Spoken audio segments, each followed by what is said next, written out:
Hello everyone, and welcome to another episode of the Daily Gwei Refuel, where I recap the latest news in the Ethereum ecosystem. I'm your host, Anthony Sassano, and today's the 20th of April, 2023.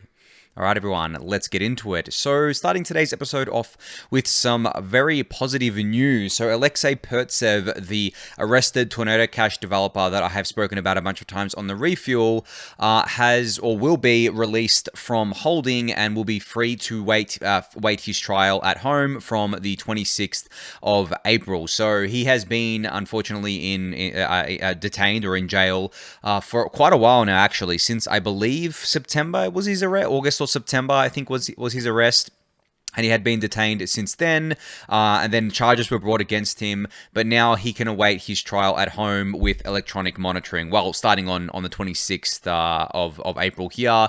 And and Eleanor Blank here, who first reported this news, said the most important thing is that he can walk around and work on his defense, something that was virtually impossible while detained. So this will probably give him better odds at, I guess like a better defense, right?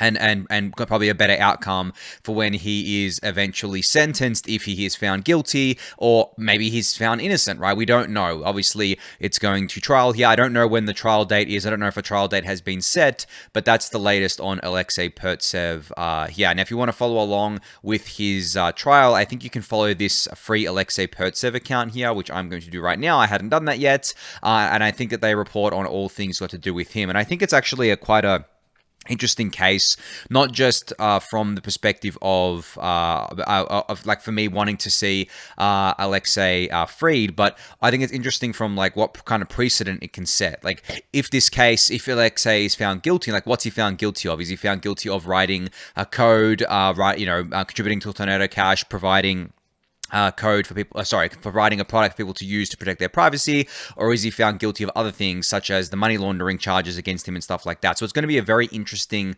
very interesting trial when it does go to trial, and I will be keeping tabs on it, but that's the latest on him as of today. All right, moving on to some other Ethereum core updates. So Lucas here from the Nethermind team has shared an image of the Nethermind memory reduction that's coming, or has come, I think, in... they're testing it right now for the next release, which is release 1.18. And you can see it's a huge memory reduction, actually. It's going down from around, just eyeing it here, maybe 12 gig, all the way down to, 3 or 4? Yeah, 4 gigabytes of memory here. So that is a pretty big reduction, right? That's a third of what it's using right now. And I've been covering Nethermind for quite a while on the Refuel, basically going through about how Nethermind has improved substantially as an Ethereum client. And that has, or as an execution layer client, and that has reflected in the adoption of Nethermind. It is the second most adopted execution layer client now, about 20% market share, which is very awesome to see. And it has eaten into Get's market share, which obviously we wanted to see go down for client diversity reasons, for network security reasons. So I think that with this memory reduction, more and more people are going to be running Nethermind, because at the end of the day, like if you're trying to run your validators on, or if you're trying to kind of like stake with either it be Rocket Pool or with the Smart Node stack or Solo stake on a lower powered device that may only have 16 gig of RAM, that probably wouldn't be enough for Nethermind and a CL client and a bunch of validators. You'd be pushing the limits there. So this is obviously a huge improvement on that, and it will kind of cause more people to switch over to Nethermind from other clients, I believe, or just run Nethermind instead of other clients, because it is a much lighter client to run. So just great to see that there. Just wanted to highlight that.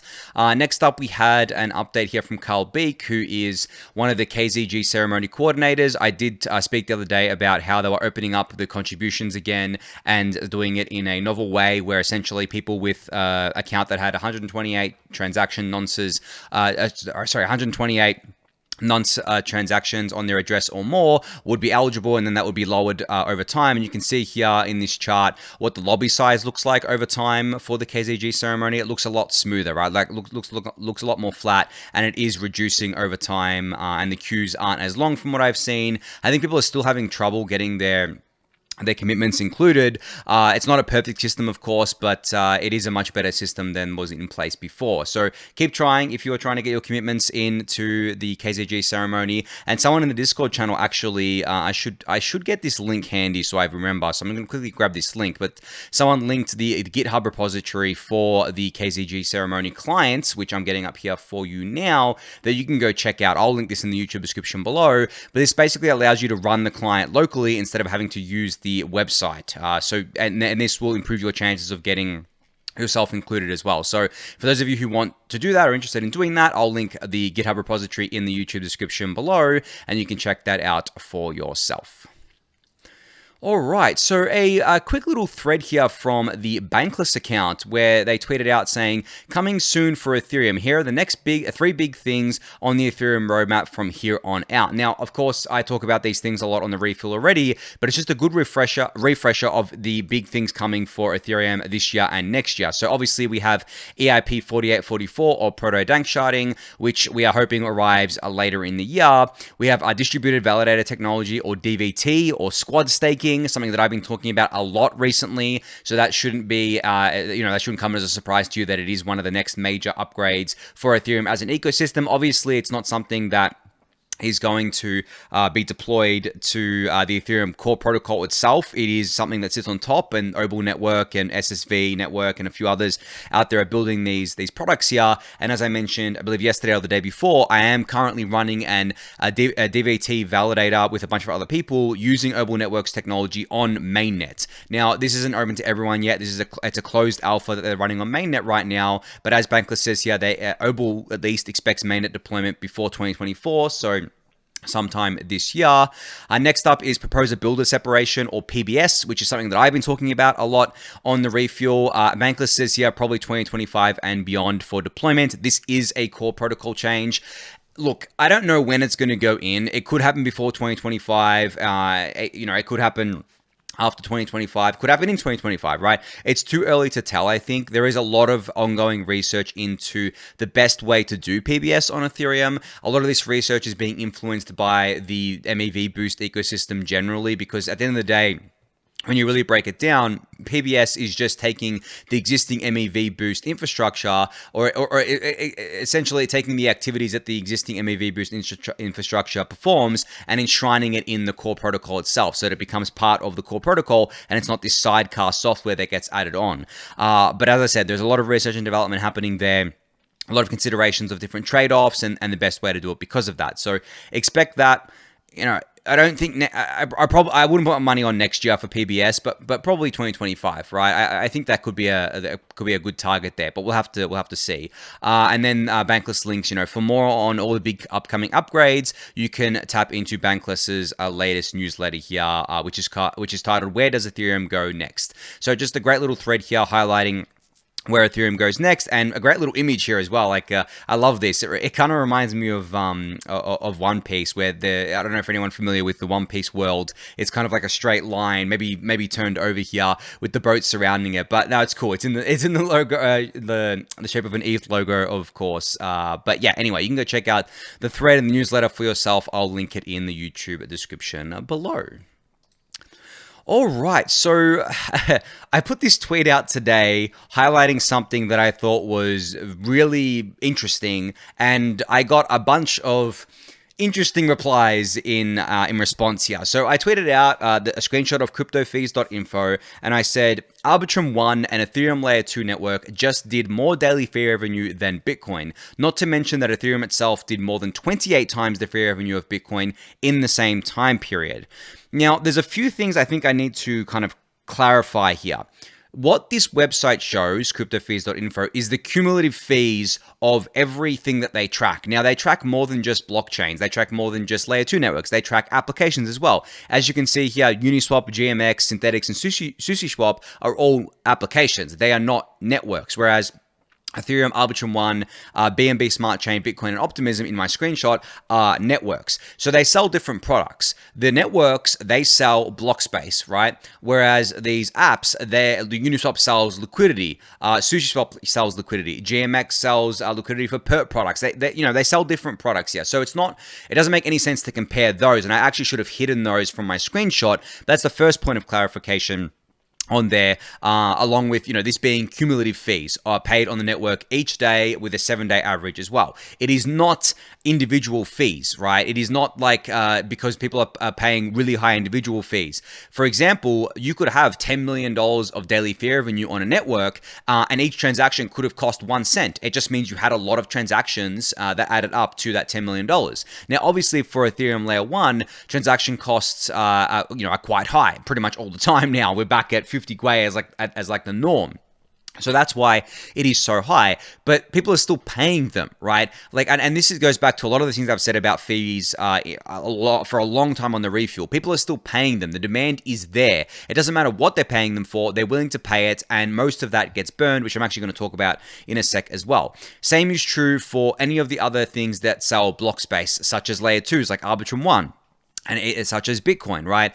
But a big thing here that I think a lot of people miss, and the reason why I compare this stuff to Bitcoin, is because Bitcoin, for its long-term security budget, relies on its fee revenue because the Bitcoin supply trends to zero over time, right? Well, the Bitcoin new supply is capped, so the halvenings eventually will mean that the block reward trends to basically zero. Now, people say, we don't have to worry about that because that's not happening for like 100 years. It's like, well, no, the thing is that each halvening that happens, and each time it happens, and the fee revenue doesn't actually replace the reduction in block reward, it means Bitcoin security goes down, and it goes down. It doesn't go down by 50%, right? That's not really how it works, but it does go down. And there was an interesting little table that I saw today that I linked in the Daily Gwei Discord channel, which I'm going to bring up as well. I should have brought it up before, but I want to show you guys this table of what this looks like in practice for Bitcoin. You can see here that each year, there's an average market cap here, there's an annual security spend, and the percent of market cap that the annual security spend is. And you can see here, it's been going down over time as a percentage of market cap, and each halvening, it goes down a lot. So 2 to 3 halvenings from now, Bitcoin, if its fee revenue doesn't get much better than what it is today and much better than what it has historically been, Bitcoin security is going to be severely, Bitcoin as a network is going to be, its security budget is going to be severely impacted by that, and its overall security is going to be severely diminished to the point where it might even be more profitable to attack the Bitcoin network than it would be to mine it, just depending on a few various factors there. And this is not something new. This is something that's been talked about for a long time. I've spoken about it for a long time as well, but that's the reason why I do the Bitcoin comparison here. And what's even funnier about this is that Ethereum as a network does not rely on fee revenue for its security budget. What it relies on is its perpetual issuance. So stakers are paid regardless of fee revenue. They're paid via consensus layer rewards, and that's perpetual. There's no cap on the ETH supply. But the beautiful thing is that the ETH supply since the merge has been reducing, and I'm going to talk about this more in a sec, but it has been reducing. So we basically have got a cap supply. The Ethereum supply on a net basis has peaked, at least so far. Obviously, if network demand goes down a lot, then we could go back, we could issue enough ETH to offset that. But as it stands right now, since the merge, we supply peaked, I believe, in October, so about a month after the merge, and then we've been down only in supply since then. So it's not a short-term thing. This has been a few months now, and as I said, Ethereum does not rely on fee revenue for its security budget. It still pays out the perpetual issuance. It's just that we offset that issuance with the fee revenue, which is the proper way to do it because we burn most of that fee revenue.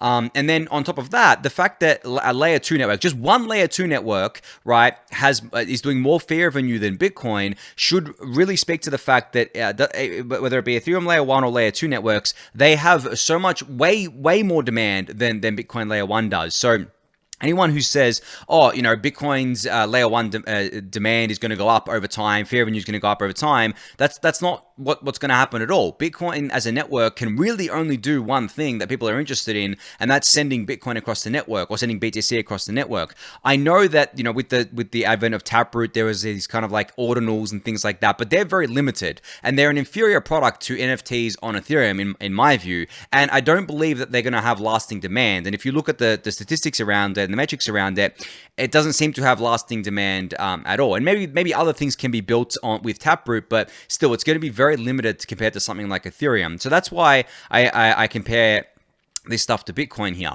And then, of course, I got all the normal snarky replies about Ethereum fees being high, blah, blah, blah, whatever, right?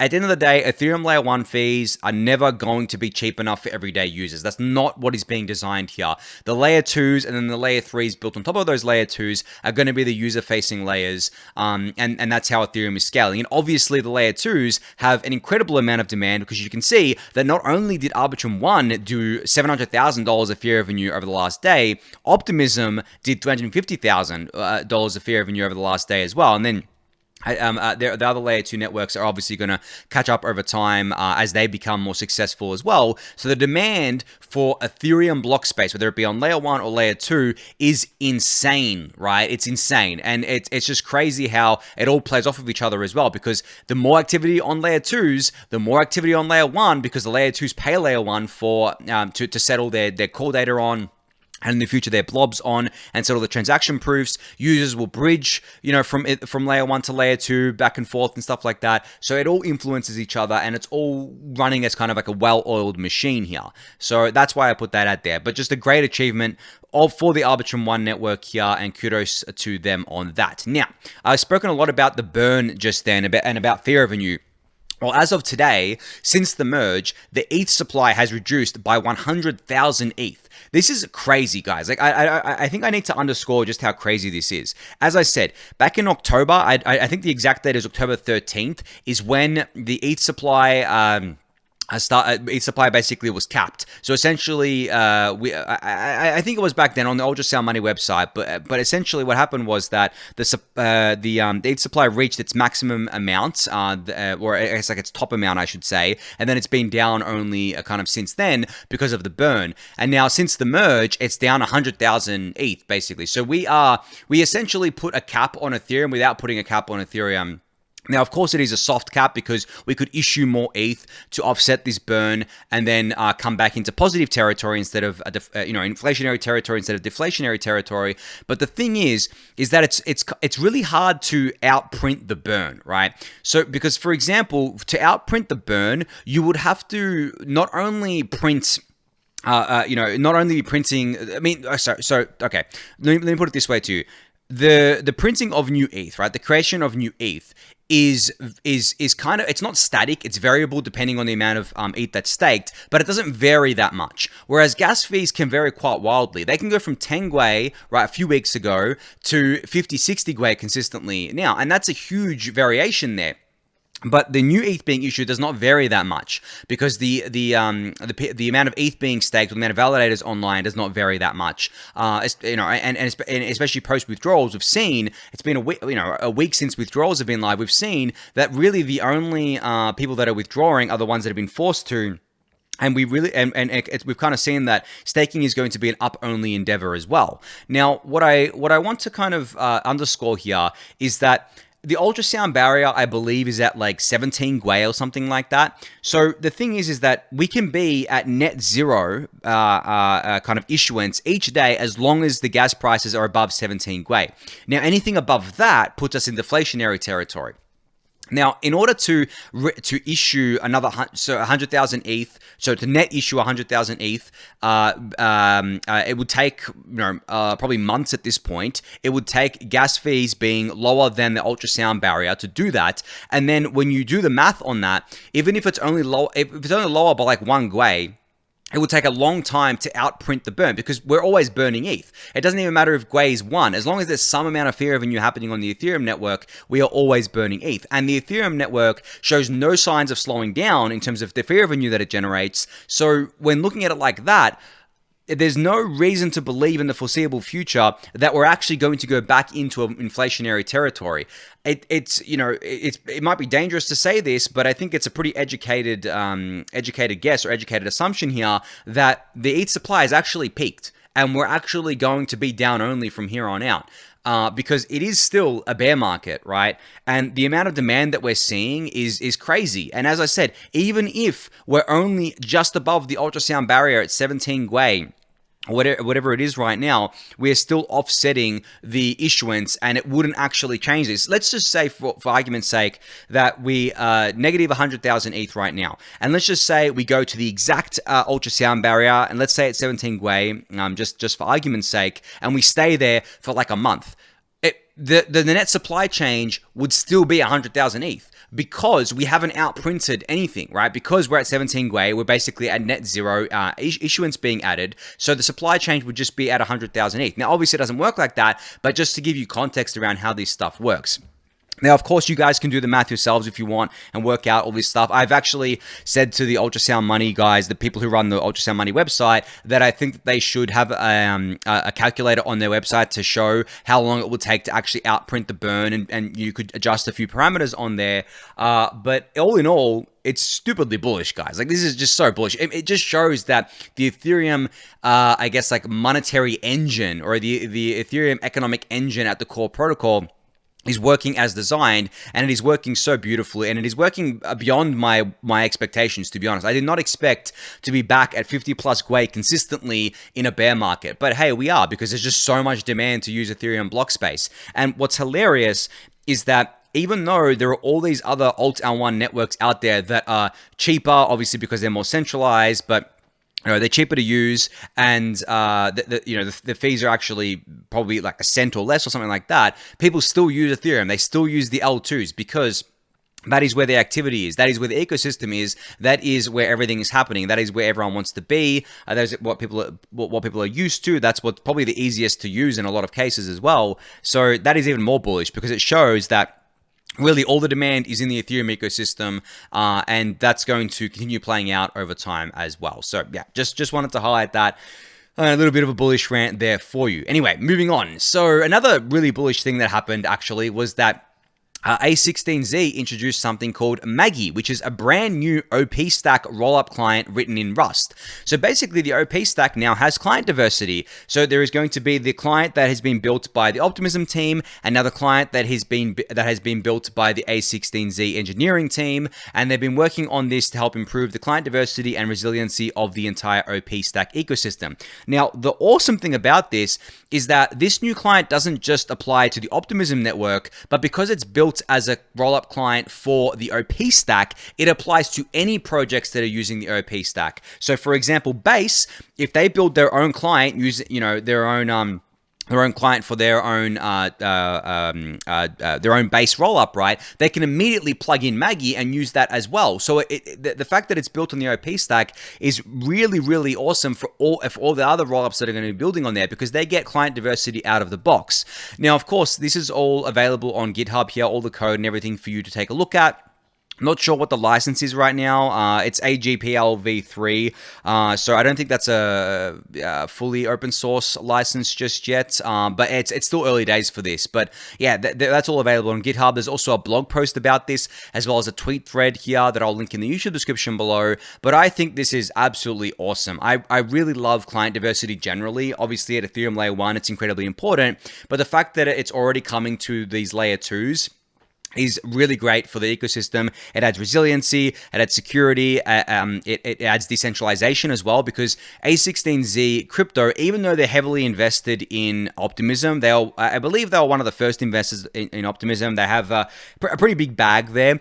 I don't think that really matters that much, because it's still decentralizing out the development here, because A16Z crypto does not own the Optimism, the OP Labs team, right? And vice versa. They are independent kind of companies. They're independent entities building out these things. So we now have two clients for the OP stack.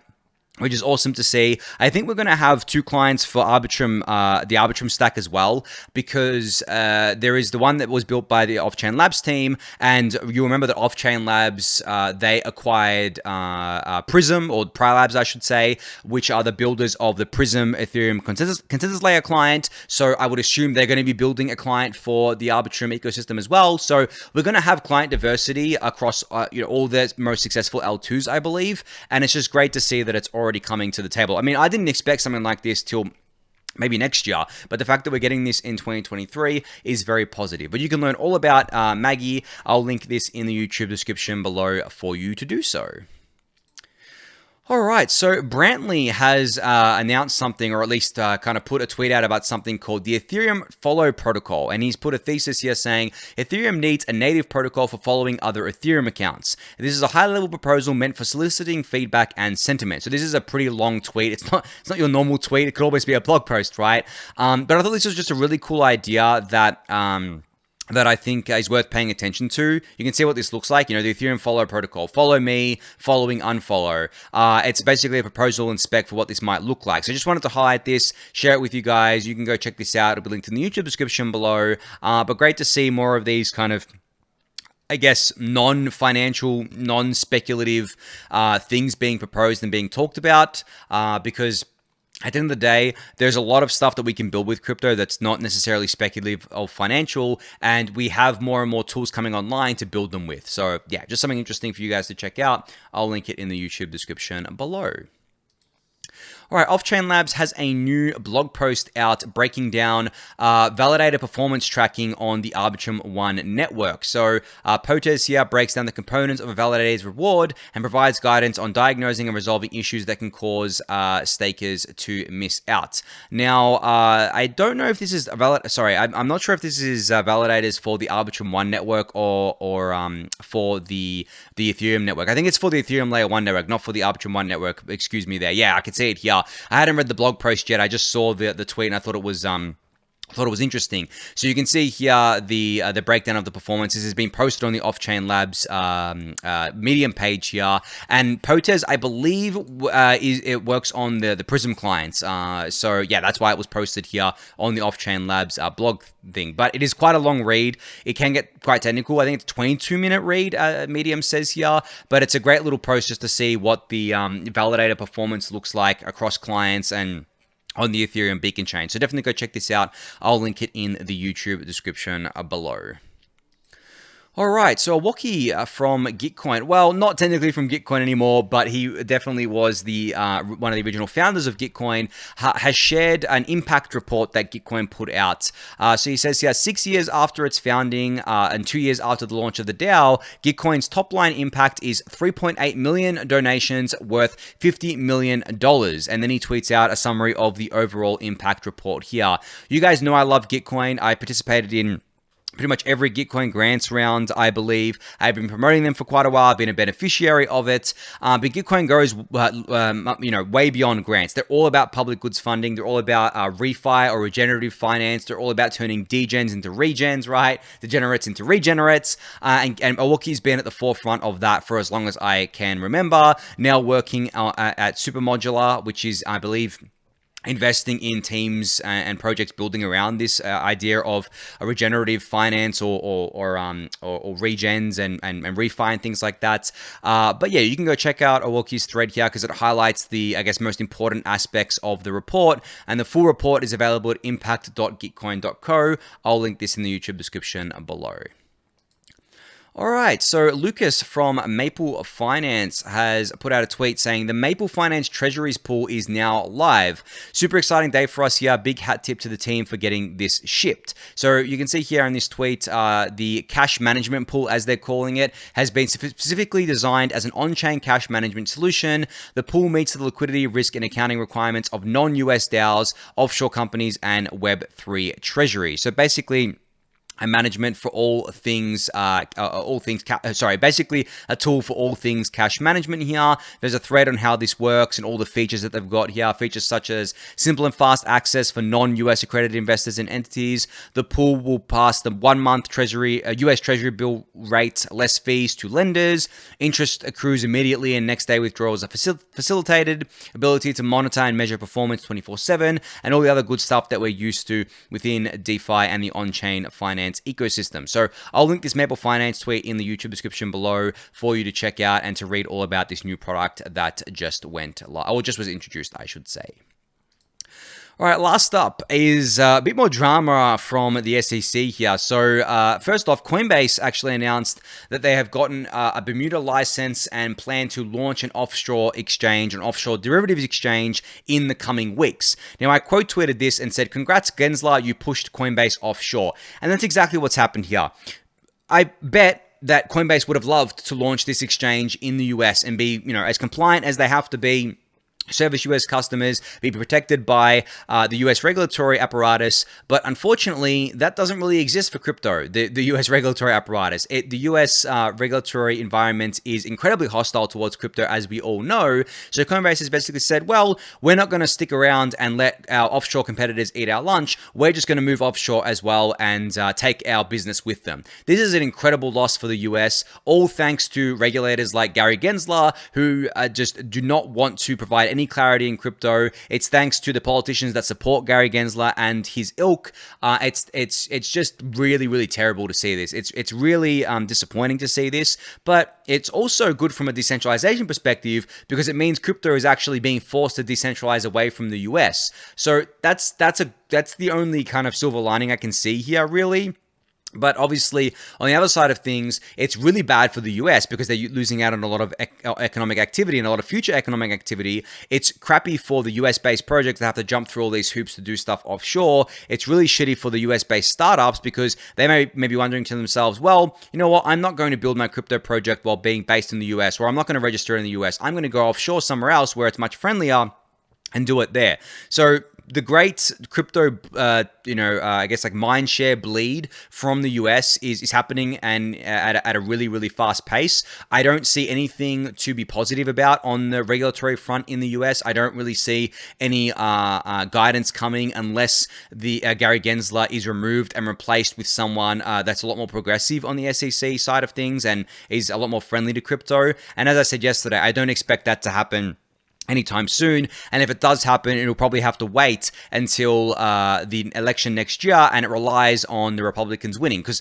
they would obviously immediately remove Gensler and replace him with someone that they want there, but I mean, that's still 18 months away if it even happens, right? So in the meantime, the US is going to keep bleeding crypto talent to other entities, and all these other entities are embracing them. I mean, even Hong Kong in China is being more progressive on crypto than the US is, which is just insane when you think about it, right? It just boggles my mind that the US wants to drag their feet on this and wants to be left in the dust on this next generation of the internet, next generation of finance.